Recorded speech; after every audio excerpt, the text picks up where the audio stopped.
দেখেন এই যে পাস করার পরে আগের স্টিকারের নিচে আরেকটা স্টিকার দিয়ে দিচ্ছে, খেয়াল করেন। আসসালামু আলাইকুম।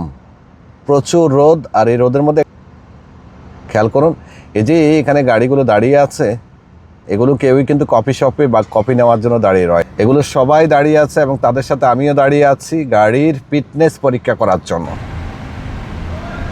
আমরা আছি এখন মক্কা নওরিয়াতে, আর নিয়মও পরিবর্তন হয়েছে। কেমন?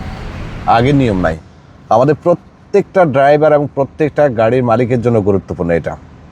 আগে যেমনটা আমরা গাড়ি পাহাজ করানোর জন্য, এটাকে পাহাজ বলে আরবিতে, পাহাজ করানোর জন্য সরাসরি আসলে করা যেত, যে কেউ আসলে করা যেত।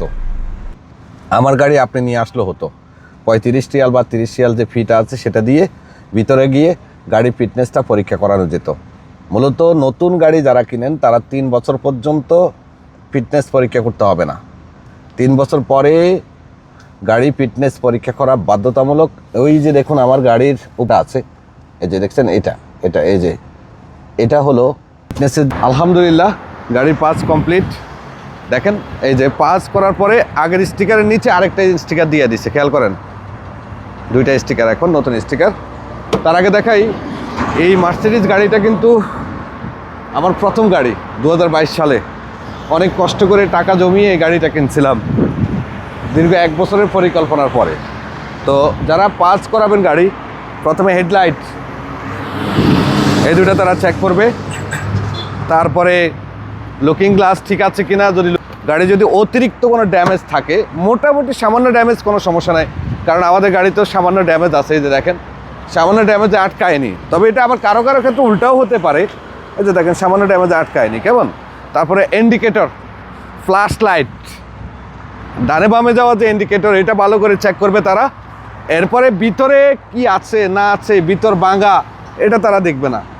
ভিতরে শুধু স্টিয়ারিংটা চেক করবে এভাবে, স্টিয়ারিংয়ে কোনো প্রবলেম আছে কিনা, যেহেতু গাড়িটা পুরোটা নিয়ন্ত্রণ করে স্টিয়ারিং দিয়া। তারপরে ডিসপ্লেটা চেক করতে পারে।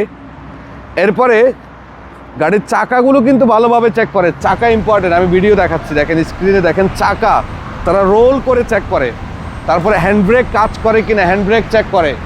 তারপরে মেইন ব্রেক, যেটা আমরা প্যাডেল ব্রেক, মেইন ব্রেকটা ঠিক আছে কিনা এটা দেখতেছেন যে কীভাবে তারা চেক করে। ওখানে চাকা ঘুরায় তারা চেক করে। এরপরে সবথেকে ইম্পর্টেন্ট যেটা হলো, এখানে সাইলেন্সার পাইপের মধ্যে একটা সেন্সর ঢুকিয়ে দিয়ে গাড়ির কোনো অক্সিজেনের সমস্যা আছে কিনা, কী যেন বলে, কালো ধোঁয়া ছাড়ে কিনা সেটা চেক করে। তারপরে নিচে সাসপেনশন চেক করে। সো সব কিছু ঠিক থাকলেই গাড়ি পাস হয়। পাস 1 বছরের জন্য দিয়ে থাকে, আগামী বছরে এই গাড়িটা আবার পাস করতে হবে। আর যদি পাস না থাকে তাহলে কী সমস্যা? ইন্স্যুরেন্স হবে না, আর ইন্স্যুরেন্স না হলে ইন্স্যুরেন্সের জন্য জরিমানা আসবে, এস্তেমারা শেষ হলে এস্তেমারার জন্য জরিমানা আসবে। এক কথায় নানান ধরনের সমস্যায় পড়তে হবে। ধন্যবাদ সবাইকে, আল্লাহ হাফেজ।